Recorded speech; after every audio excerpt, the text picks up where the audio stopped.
हरे कृष्णा। श्रील प्रभुपाद की जय। श्रीमद् भगवद गीता अध्याय 4 श्लोक संख्या 8 बहुत ही प्रसिद्ध श्लोक है। परित्राणाय साधूनां विनाशाय च दुष्कृतां धर्म संस्थापनार्थाय संभवामि युगे युगे। भगवान क्यों आते हैं, कब आते हैं, किस लिए आते हैं, उन सब प्रश्नों का उत्तर इस श्लोक में है।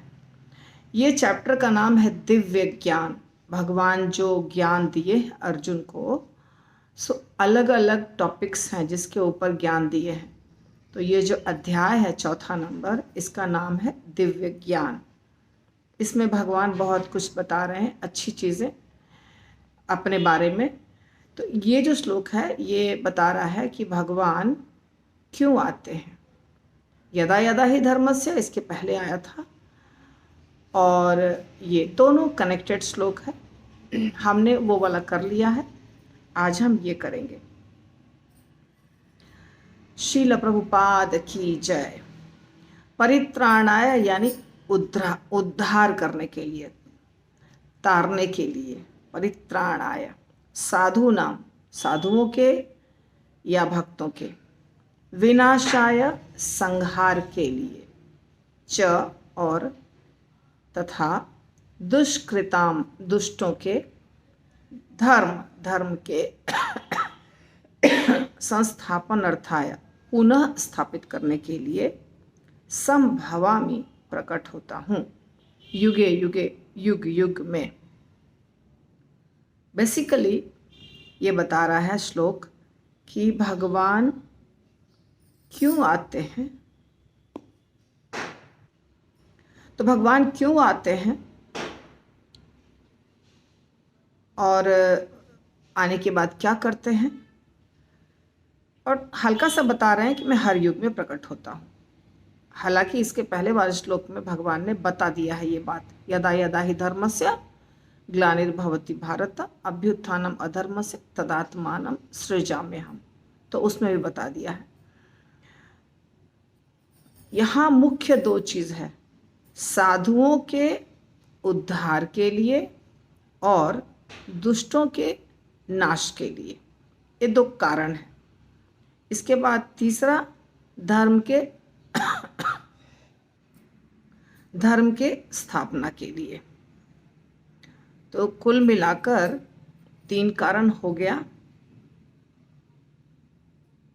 3 कारण जिसके लिए भगवान हर युग में प्रकट होते हैं।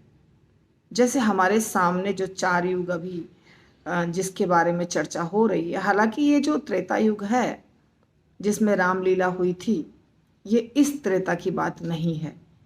राम भगवान का जो अवतरण हुआ था और जो उनकी लीला हम सुनते हैं, रामायण की लीला, रामचरितमानस, जो भी, ये इस त्रेता की कहानी नहीं है। ये है स्वयंभू मनु के समय, अर्थात जब सृष्टि हुई थी और सृष्टि के समय जो पहले मनु थे, उनका जो पहला त्रेता था, उस समय भगवान राम प्रकट हुए थे। अभी जो त्रेता गया है उसमें क्या हुआ था इसकी चर्चा नहीं है। शास्त्र में जो रामलीला है वो बहुत पहले, लाखों साल पहले की बात है। लेकिन हम ये देखते हैं कि राम भगवान जब आए थे तो यही पर्पस यहाँ जो है यही सिद्ध किए थे। कृष्ण भगवान जब आए तो उन्होंने भी यही किया। परशुराम जी जब आए तो उन्होंने भी यही किया। चैतन्य महाप्रभु थोड़ा सा अलग किए क्योंकि वो प्रेम बांटने आए थे। तो बेसिकली भगवान आते हैं भक्तों के उद्धार के लिए, साथ साथ में दुष्टों का नाश भी कर देते हैं। इसका वर्णन चैतन्य चरितामृत में बहुत स्पष्ट रूप से बताया गया है। कृष्णदास कविराज गोस्वामी कहते हैं कि भगवान आते हैं। कृष्णदास कविराज गोस्वामी लिख रहे हैं और उसमें भगवान की जो वार्तालाप हुई है, भगवान जो सोच रहे हैं मन में और जो बोल रहे हैं, वार्तालाप जो हो रहा है, उस सब का वर्णन है। तो भगवान आने वाले थे, भगवान कृष्ण गोलोक धाम में जो भगवान कृष्ण हैं वो आने वाले थे। उनके आने का समय हो गया था। जब भगवान यहाँ से गए द्वापर के बाद, तो द्वापर में जब गए तो उन्होंने सोचा कि सब लोग मेरी पूजा धूप अगरबत्ती दिया आदि जलाकर करते हैं, पर मुझे तो इसमें आनंद नहीं आता है। इस तरह की जो पूजा होती है उसमें मुझे आनंद नहीं आता है। मुझे तो आनंद आता है जब भक्त मेरे साथ खेलते हैं, कूदते हैं, गाते हैं, बजाते हैं, मेरे कंधे पर उछलते हैं, नाचते हैं, मुझे गालियाँ देते हैं। भगवान कहते हैं जो गोपियाँ मुझे गालियाँ देती हैं ना, वो गालियाँ मुझे वैदिक स्तोत्रों से ज़्यादा मधुर लगता है। तो भगवान ने सोचा कि ये सारी चीज़ें जो मैं चाह रहा हूँ, अर्थात दास्य रस, सख्य रस, वात्सल्य रस और माधुर्य रस की जो लीलाएं हैं, जो प्रेम है, जो भगवान को अच्छा लगता है, तो ये सारा जो प्रेम प्रक्रिया है ये कौन सिखाएगा दुनिया को? दुनिया तो बस ऐश्वर्य भाव में मेरी पूजा कर रही है। तो ये ऐश्वर्य भाव में पूजा तो मुझे आनंद देता नहीं है। मुझे तो चाहिए कि भक्त बिल्कुल अंतरंगा बन करके हमारे साथ खेले कूदे, गाए बजाए, हम लोग साथ में मिल करके आनंद मस्ती करें, ये मुझे पसंद है। ऐसा भगवान सोचे। जब भगवान कृष्ण अप्रकट हो गए तो उन्होंने ऐसा सोचा। इसके बाद भगवान निर्णय लिए कि मैं खुद आऊँगा और लोगों को सिखाऊंगा। तब चैतन्य महाप्रभु प्रकट होते हैं लोगों को प्रेम सिखाने के लिए। चैतन्य महाप्रभु का जो प्राकट्य था उसमें उन्होंने सिर्फ प्रेम सिखाया भक्तों को। उनके साथ जो पार्षद आए वो सब वही पार्षद थे जो कृष्ण लीला में थे। चूंकि चैतन्य महाप्रभु आए एक पुरुष के रूप में, तो उनके साथ जो भी लीला करने वाले पार्षद थे वो भी पुरुष के रूप में थे। जैसे चैतन्य महाप्रभु पुरुष के रूप में थे, परंतु थे राधा रानी के भाव में। तो राधा रानी के साथ जितनी सखियां हैं, गोपियां हैं, वो सारी गोपियां और सखियां चैतन्य महाप्रभु की लीला में गोस्वामी गण बन करके आए और बहुत सहायता की भगवान को लीला एंजॉय करने में, या भगवान जो चाह रहे थे कि सिखाए भक्तों को रसों के बारे में। तो ये चैतन्य महाप्रभु का अलग है और ये हर समय नहीं होता है। ब्रह्मा जी के एक दिन में सिर्फ एक बार होता है, 7वें मनु के 28वें चतुर्युग में जो कलयुग आता है उसमें। तो ये मैंने एक अलग बात बता दी। लेकिन जो कॉमन है, जो बार बार होता है, तो ये कारण है। तो उस समय मैं आपको एक बात बताने वाली थी जो नहीं बता पाई, कि भगवान कृष्ण जब अवतरित हुए थे, परम पुरुषोत्तम भगवान कृष्ण गोलोक धाम से जब आने वाले थे, चैतन्य महाप्रभु के पहले जो द्वापर आता है, यानी इस कलयुग के पहले जो द्वापर आता है, वहाँ पर स्वयं कृष्ण आते हैं। कृष्ण के तो अनेक रूप हैं, पर जो स्वयं कृष्ण है, ठीक है, जो गोलोक धाम में रहते हैं, वो आते हैं।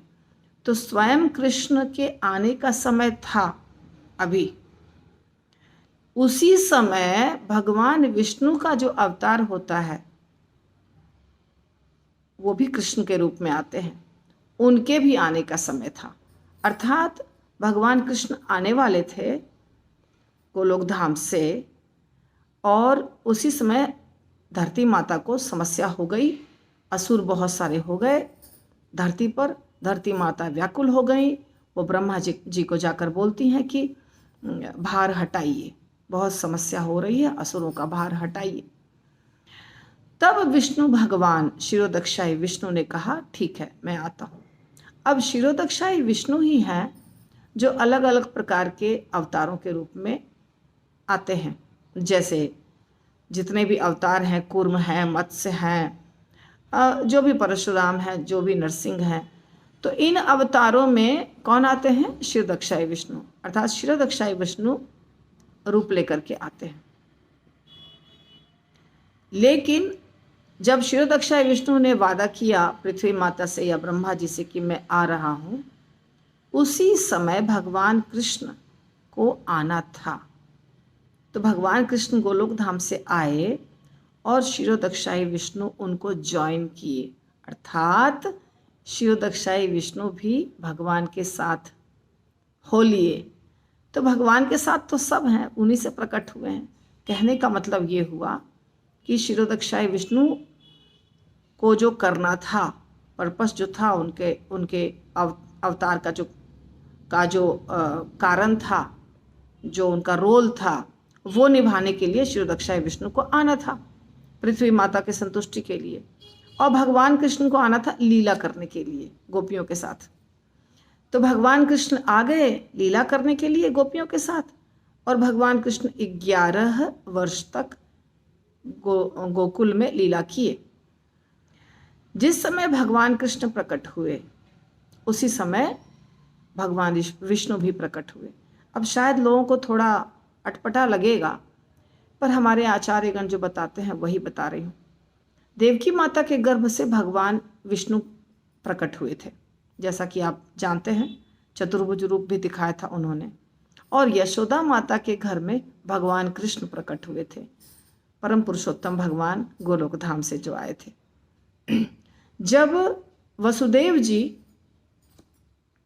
भगवान कृष्ण को, वो भी भगवान कृष्ण मैं कह रही हूँ, वसुदेव और देवकी के पुत्र, तो उनको जब ले करके यशोदा माता के घर आते हैं, तो वो कृष्ण, देवकी और वसुदेव के पुत्र कृष्ण, यशोदा माता के कृष्ण में समा जाते हैं, दोनों एक हो जाते हैं। और 11 साल तक भगवान कृष्ण जो लीला करते हैं गोकुल में, वो परम पुरुषोत्तम भगवान कृष्ण की लीला होती है, जो गोलोक धाम में कृष्ण है। और अक्रूर जी जब उनको लेकर जाते हैं मथुरा, कंस के बुलावा पर,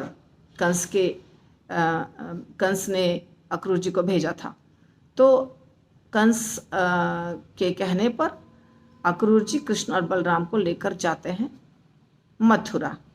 जिस समय कृष्ण और बलराम को लेकर मथुरा जाते हैं, उस समय आप देखिएगा कि अक्रूर जी को दर्शन पानी में भी हुआ था भगवान का, और अक्रूर जी ने यह भी देखा था कि रथ पर भी भगवान बैठे हुए हैं। उन्हें बहुत आश्चर्य हुआ था कि रथ पर भी भगवान है और जल में भी, यमुना के जल में भी भगवान दिखाई दे रहे हैं।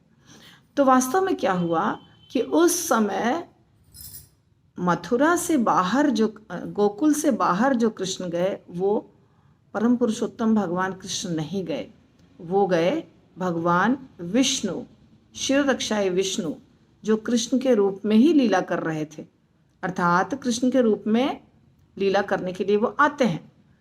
तो उस समय भी कृष्ण ही गए, पर कौन कृष्ण गए? भगवान विष्णु गए। और जो परम पुरुषोत्तम भगवान कृष्ण ग्वाला हैं, वो रह गए वृंदावन में ही, अप्रकट रूप में दिखाई नहीं दे रहे थे लोगों को, मगर वो कभी वृंदावन छोड़ के बाहर जाते ही नहीं हैं।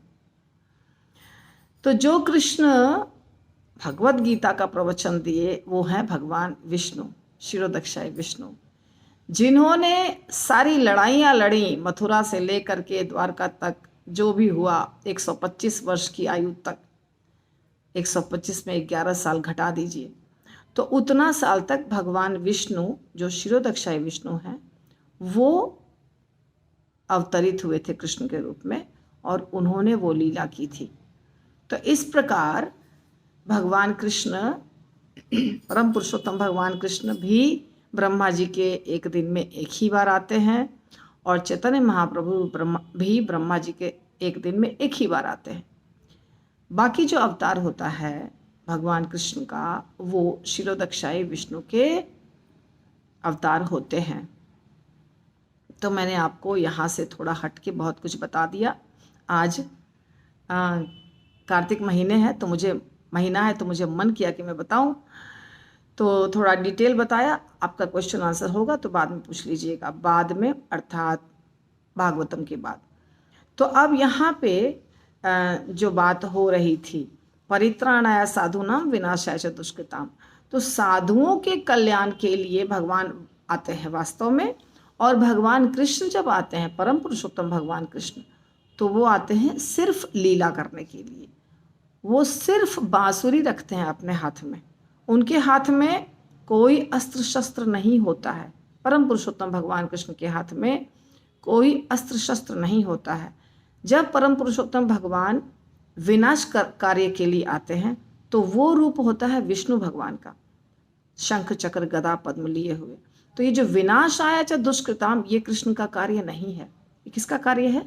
ये भगवान विष्णु का कार्य है। भगवान विष्णु है जो पालन करते हैं, ठीक है ना। तो पालन करते हैं और पालन के दौरान जिस असुर को मारना होता है मारते हैं, और फिर बाद में धर्म की स्थापना करते हैं। तो पालन का मतलब है मेंटेनेंस। जैसे सिस्टम बिगड़ गया, दुनिया का सिस्टम बिगड़ गया, उसको ठीक करना है।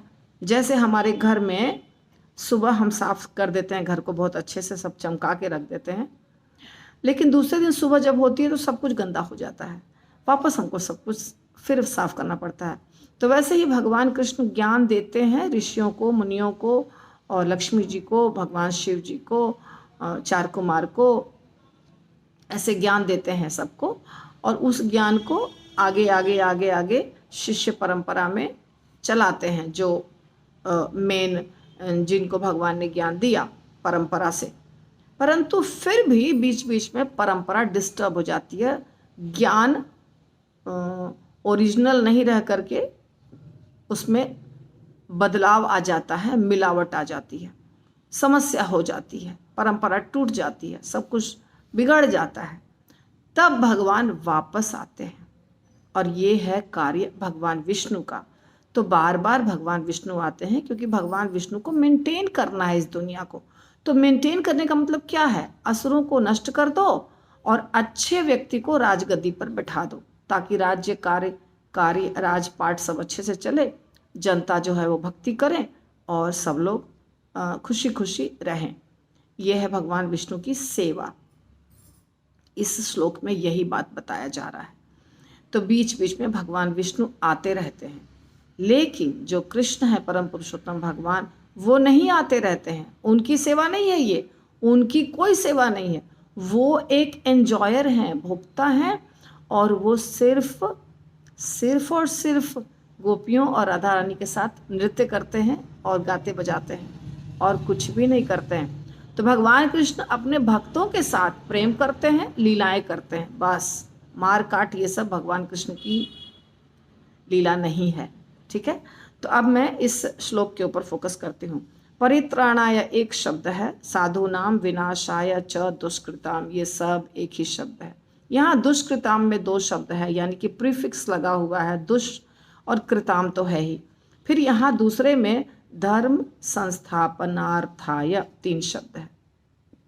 धर्म, संस्थापन और अर्थाय तीनों का संधि है, और संभवामि युगे युगे सिंगल शब्द है। तो इसलिए एक शब्द है जो संधि है, थोड़ा बड़ा शब्द है, बाकी सारे शब्द सिंपल है। और ये इतना ज़्यादा प्रसिद्ध श्लोक है कि करीब करीब सबको याद ही होगा। फिर भी मैंने क्यों लिया है ये श्लोक, आप ध्यान दीजिए। जब मैं आपको ऐसे श्लोक सिखाती हूँ जो श्लोक बहुत आसान है, तो आपको लगता है कि ये तो आता ही है, माता जी ने क्यों लिया, ऐसा लग सकता है किसी को। जब आप अपना लिस्ट देखेंगे नोटबुक में, रजिस्टर में जो आपने बनाया है, और आपको दिखाई देगा कि मुझे 10 श्लोक आते हैं, मुझे 20 श्लोक आते हैं, मुझे 25 श्लोक आते हैं, तो आपका कॉन्फिडेंस लेवल बढ़ेगा। आपको लगेगा हाँ मुझे इतना तो आता है और नया सीखना है। लेकिन जब मैं आपको नहीं सिखाऊंगी ये सब, तो आपको लगेगा मुझे कुछ भी नहीं आता। इसीलिए जो आता है उसको भी बार बार बोलते रहना है और अपने कॉन्फिडेंस लेवल को बढ़ाना है, ठीक है। अब मैं इसका उच्चारण करती हूँ, बाद में फिर हम आपको सिखाएंगे। परित्राणाय साधु नाम के बाद कोमा देना है। धर्म संस्थापनार्थाय के बाद कोमा देना है, यानी कि स्मॉल पॉज, अर्धविराम। धर्म संस्थापनार्थाय, बस यही है एक पार्ट। और परित्राणाय साधु नाम एक पार्ट है। तो 4 पार्ट हो गया इस श्लोक का।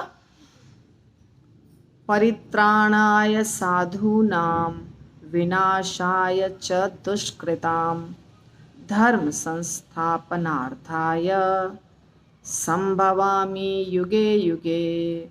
परित्राणाय साधूनां विनाशाय च दुष्कृतां धर्म संस्थापनार्थाय संभवामि युगे युगे। तो ये जो वीडियो बनता है इसमें मैं श्लोक बोलना नहीं सिखा पाती हूँ। इसके लिए जिस भक्त को सीखना है वो ऑनलाइन कोर्स मेरा ज्वाइन कर सकते हैं। ऑनलाइन कोर्स में मैं सिखाती हूँ लोगों को श्लोका बोलना।